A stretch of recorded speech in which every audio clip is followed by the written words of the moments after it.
Ito ang inyong lingkod na nagbabalik upang magbigay ng mga balitang walang bias at pawang katotohanan lamang. Ito ang Bayang Pinas. Ang isyung ito ay naging usap-usapan sa buong bansa at iba't ibang social media platforms. Dating senador na si Ping Lacson tumindig na nga at pinatras itong bahag ni Congressman Abante at pati na rin itong si Tambaloslos Romualdez. Pinapalabas ang perang ninakaw sa kaban ng bayan. Dito nga natin makikita mga kaibigan na kahit wala na sa posisyon itong si dating senador na si Ping Lacson ay ang tunay nga talagang kanyang puso ay maintegridad at punot-puno ng hustisya. Lalong-lalo na patungkol sa pera na galing sa kaban ng bayan kung saan itong mga kongresistang mga magnanakaw na ito ay kanilang ibinubulsa at kanilang ninanakaw. Katulad na lamang nitong si Congressman Benny Abante na napakaraming issue patungkol sa mga perang kanyang ibinubulsa mula sa kaban ng bayan. Ngunit ang dapat natin talagang sisihin dito at talagang pinuna nitong si dating senador na si Ping Lacson na itong si House Speaker Tambaloslos Romualdez na hari dito sa House of Thieves o House of Crooks.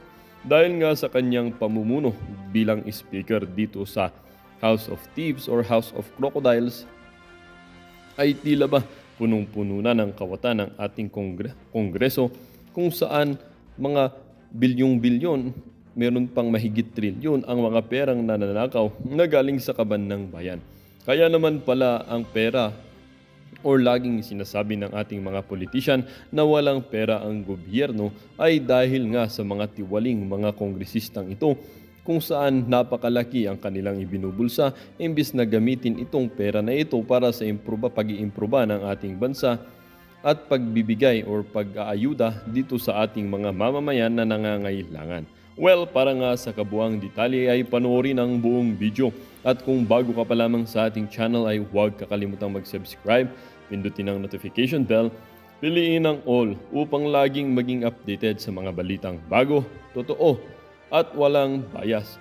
Dito sa channel ng Bayan, ang Bayang Pinas. Huwag din pong kakalimutang mag-iwan ng like at i-share ang ating mga videos. At sa ating mga solid viewers naman dyan, maraming salamat naman po sa patuloy niyong pangtangkilik sa ating channel. Tuloy-tuloy lang po mga kaibigan ang pagprotekta at pagdasal natin sa ating bansang pinakamamahal na bansang Pilipinas. Muli po, maraming salamat and God bless.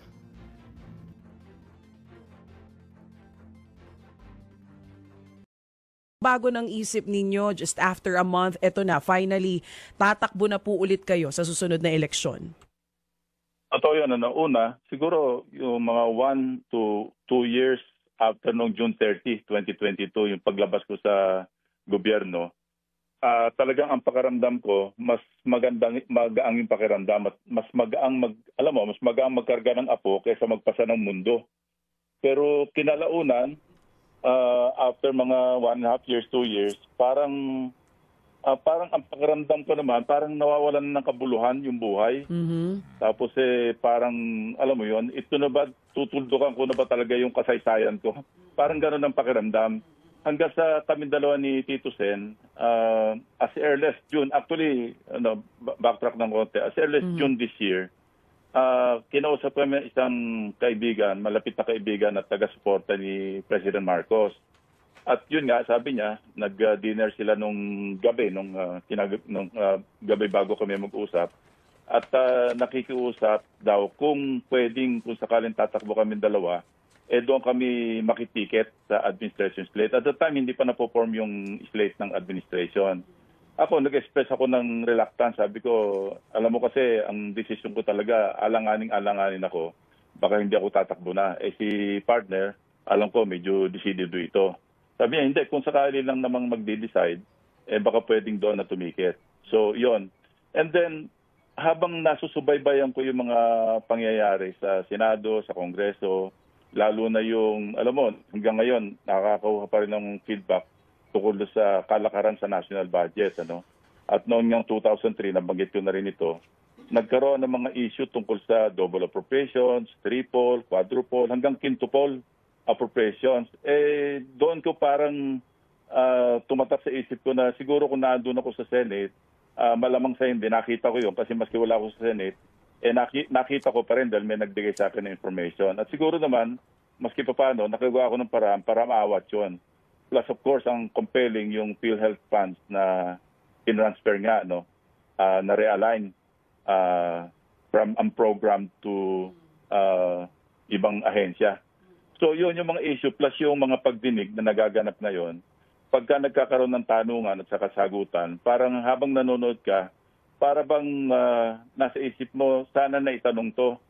And parang ang feeling, parang tumatak na sa akin na parang mas mahirap yatang maging bahagi ng solusyon ng mga problema from the outside. So yun doon naghahalo-halo yung isipan hanggang sa tinanong na ako ni dating Senate President Tito Sen.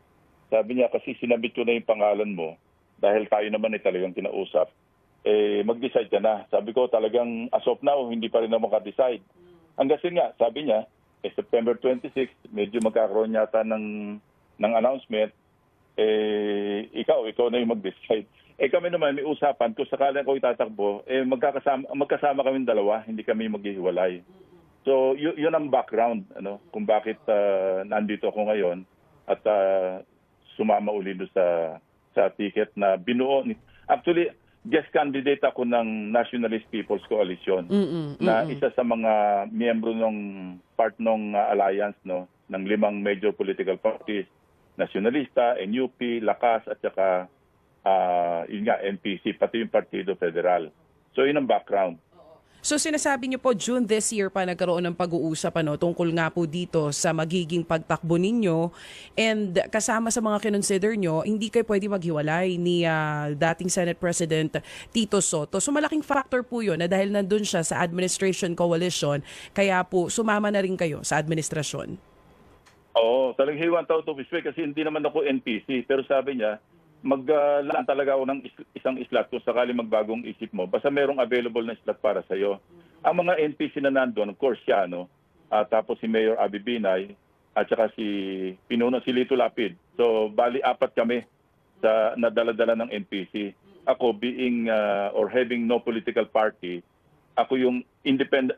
Actually, magpapile kami sa Wednesday, pero ako independent yung aking ilalagay na partido. At ang aking CONA, yung Certificate of Nomination and Acceptance, sabi niya, NPC yung mag-i-issue sa'yo. So, yun ang background. Dito sa storya na sinasabi nyo ngayon, Sir Ping, ibig po ba sabihin nito, Senator, hindi kayo masyadong nahirapan dito sa kung saang koalisyon kayo magiging kabilang sa pagtakbo nyo po sa pagkasenador? Naging madali po ba sa inyo yung desisyon na iyon? Hindi naman, kasi maski noong 2016, noong tumakbo ko na bilang senador, adopted ako ng Liberal Party noon, ilalim ni President Pinoy. Ang kandidato noon si Mar Rojas at saka si Leni Robredo bilang Vice Presidente. Adopted din ako noong partido ni Vice President Jodimar Binay. Tapos noong simula, i-adopt din kami noong partido ni President Duterte. Dangan nga lang, bandang huli, sabi niya hindi na raw siya gagawa ng slate o kaya hindi kami natuloy doon. So normal lang naman na lalo kung independent candidate ka, may mag-a-adapt sa'yo. At para sa akin, hindi madaling desisyonan yon. Para bang hindi ka na maghihirap na magdesisyon. Kung meron nag-iimbita sa'yo, parang karangalan mo na rin yon na naimbitahan ka o i-adapt ka. Isipin mo sa dami ng mga gustong tumakbo, 12 lang yung pipiliin, pero isa ka sa napili. At parang napaka-arrogante mo naman para tumanggi pa kung ina-adapt ka ng mga political parties. Basta ang tayo mo, kung ano yung prinsipyo yung tinatayuan mo, hindi naman mapapalitan, sa akin walang problema yon. So, Senator Ping, to be more pragmatic about it, malaking bagay po sa chance na manalo kung ikaw bit-bit ng administrasyon.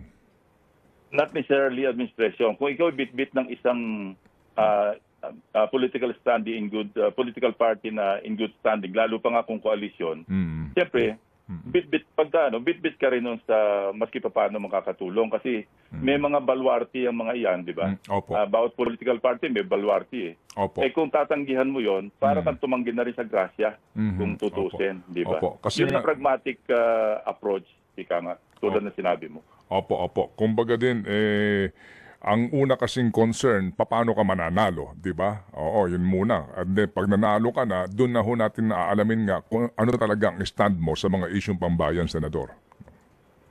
Ted, hindi naman sa pagmamalaki, yung track record ka naman simula pa noong panahon ni President Erap, tapos President Arroyo, President Pinoy, tapos President Duterte, tumatayo naman ako sa mga issues, hindi dahil sa allegiance o sa alliance o being beholden, pero sa issue na, kaya nga napatagal na mula pa nung CPNP ako, doon ko na sabihin natin na conceptualize o na-create yung aking personal credo, yung ang tama ay paglaban, ang mali ay labanan. At yun naman, tinatayoan ko naman hanggang ngayon eh. Opo. Kasi nga po, Senador, siguro kung meron kayong mga pagkakataon na nakikinig sa amin, lagi namin binabanggit ang inyong pangalan kapag pinag-uusapan na ang budget, na wala si Senator Ping.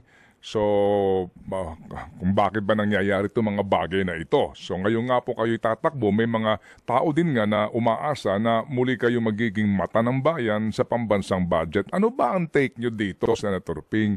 Kasi po, sa isang ginawang pag-aaral, magmula noong 2017 hanggang sa 2021, kapag po merong na ipopropose ang executive sa NEP, sa expenditure program natin, yung kanya pong program appropriations, hindi naman binabago. Yan po ang record so far. Pero nung magsimula po itong 2022 budget, ito na nga po at nagkakaroon na nga po ng malaking pagbabago doon mismo sa propose ng executive na ang program appropriations nilalakihan po ng mga miyembro ng Kongreso. Kaya nga po nangyayari ito, kapati ho yung nangyari dyan sa PhilHealth. Ano ho ba ang problema sa ganung mga pagkakataon? Ba't nangyayari yun? Hinahayaan ng Kongreso? Alam mo naman, Ted, na ang kalakaran, di ba, especially sa budget, yung mga budget measures, maski ibang bills, minsan nangyayari rin. Kaya ang tawag doon sa Bicameral Conference Committee, yun ang third chamber. At ito yung hindi lang third chamber ng Kongreso, kundi most powerful chamber. Kasi nga, ang panuntunan, ang Bicameral Conference, kinikreate ito para pag-reconcilein o pagkasunduin yung mga disagreeing provisions ng Senate version at saka ng House version. Sa budget, iba yung nagiging kalakaran. Wala naman sa version ng Senado, wala naman sa version ng lower house.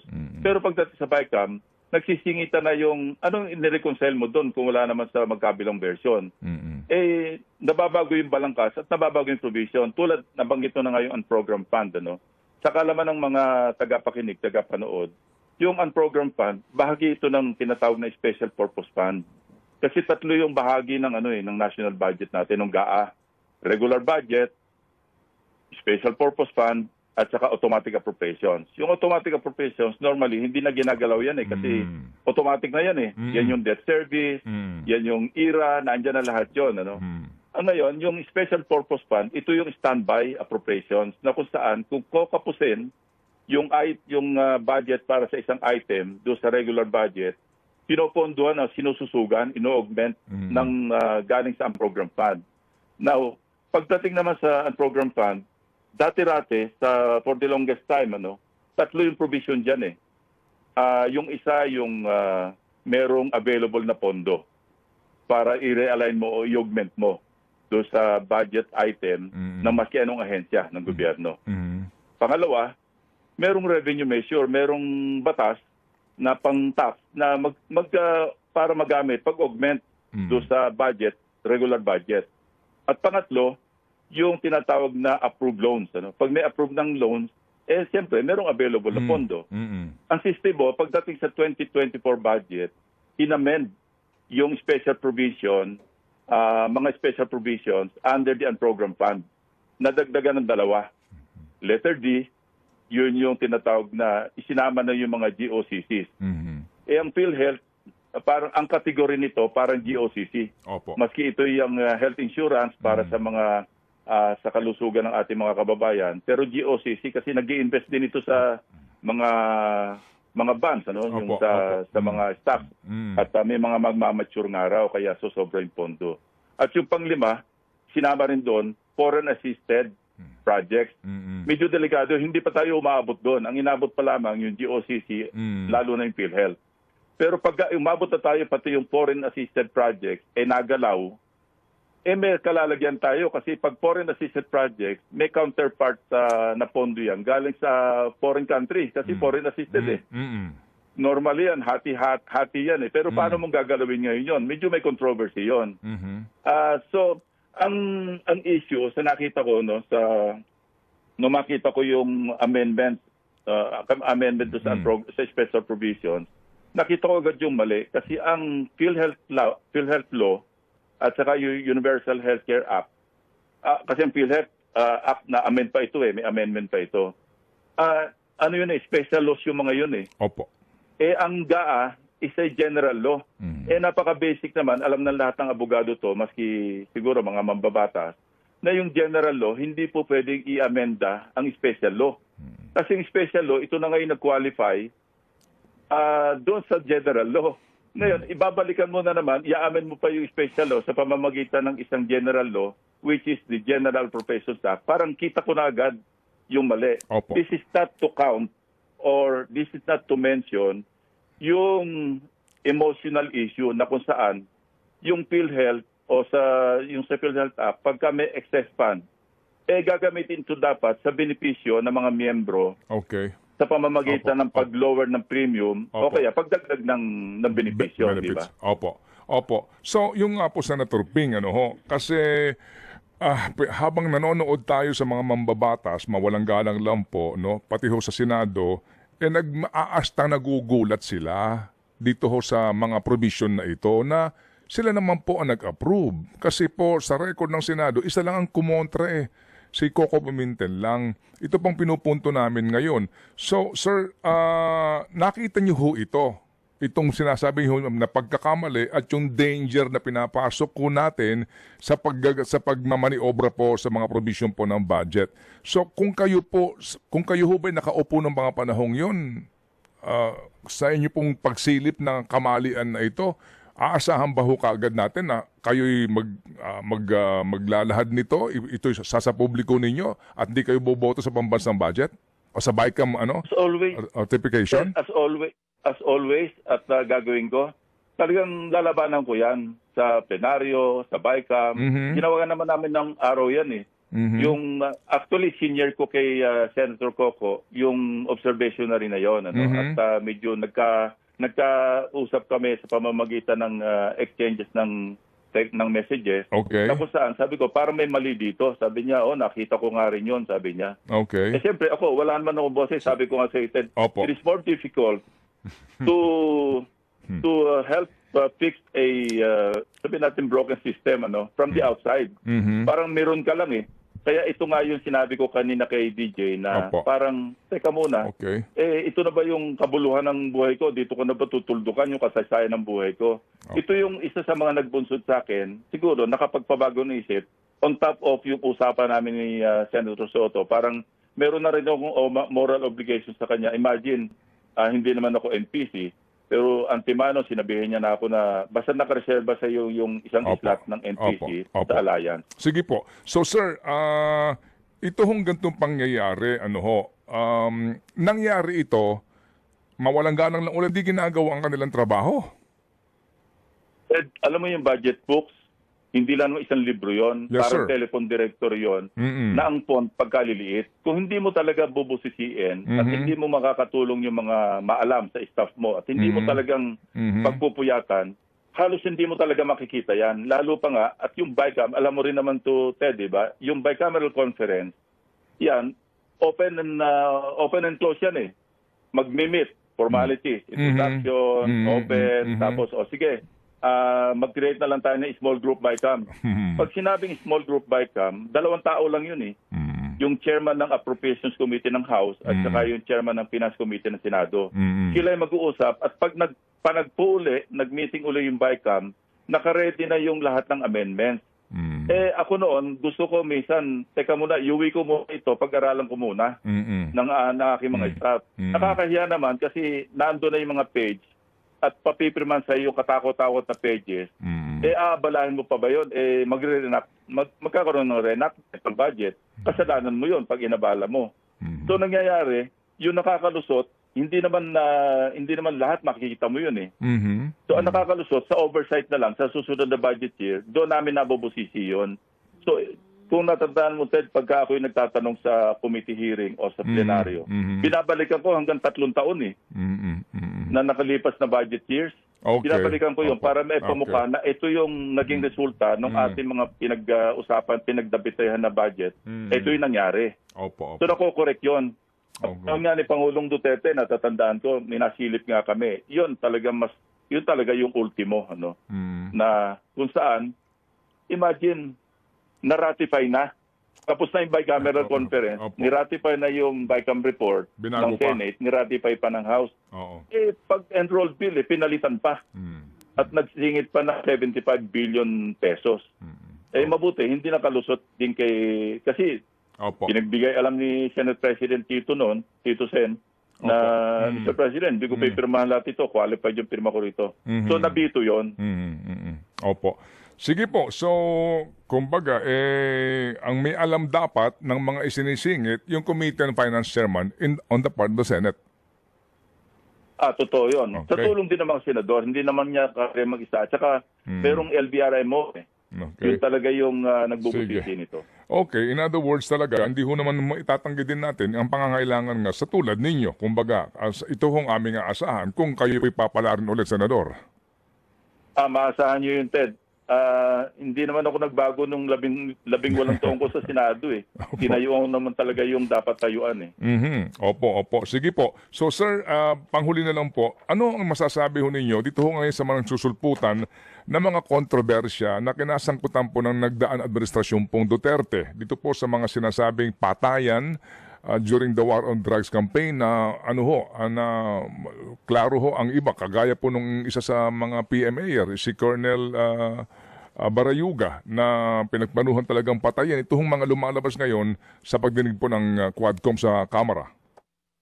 Actually, alam na natin na talaga, maski nung nag-imbestiga kami tungkol sa mga EJK, meron talaga mga abuso na nangyayari sa rank and file. Tulad yung nangyari sa Bulacan noon, di ba? Yung pinatawag namin yung mag-asawa na yung nila na dating inuutos-utusan, ginagawang mule na mga pulis mismo, sila yung nauna na yung pa yung niliquidate dahil siyempre magsasalita ang laban sa mga pulis. May mga ganang pangyayari na naimbestigahan na namin yung kay Kerwin Espinosa. Pero walang ganitong kadetalyado na mga detalye, na mga information. Kaya nakakagulat at lalo pa nga, alam mo, PMA ako, at namomonitor ko yung mga chat groups ng mga graduates ng PMA, medyo masama ang loob talaga nila na bakit naman kabaro, dahil lamang sa dahilan na ang ginawa pang palusot, nasa drug list na hindi naman totoo. So ito yung dapat nabantayan talaga noon ng administration kasi ang Senado, wala namang masyadong magagawa dito kundi mag-imbestigan, karoon ng inquiry, tapos magrekomenda. Pero dapat siguro yung mga kinaukulan noon, in-anticipate nila na mayroong mga rogue personnel o police officers na magsasamantala doon sa all-out war ni Presidente Duterte sa droga.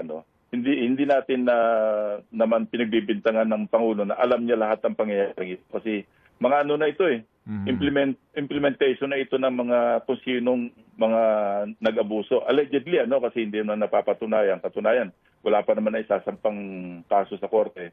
Pero base sa pagdinig at sa mga testimonyang narinig natin, yung tinatawag ng mga abogado na details of the truth para mahirap iwaglip sa isipan na posibleng ang totoo yung nangyaring pagpatay kay General Barayuga na hindi naman tungkol sa droga pero ginamit pang kasangkapan yung war against drugs para ipaliquidate ang isang kabaro, ang isang PMA. Sa amin pa naman, PMAyer pa naman. Opo. Sige po. So, Senator Ping, Godspeed po at kaantabay kami. Ang inyo pong filing ay Wednesday po ito, sir? Oo, sabay kami ni Tito Sen, sabay din yung dalawang kasama sa NPC. Okay, sige po. So muli po, salamat po na marami sa inyo at hindi po ito ang ating huling ugnayan dahil nga sa mahaba-haba pa ho ang ating biyahe. Ang akin lang pagtansya, by the time po na matapos po ang inyong term of office, awa ng Panginoon, 80 na ho kayo. Alam mo, Ted, yung pa isang nagpapahitay sa akin, yung edad. Sabi ko nga, mas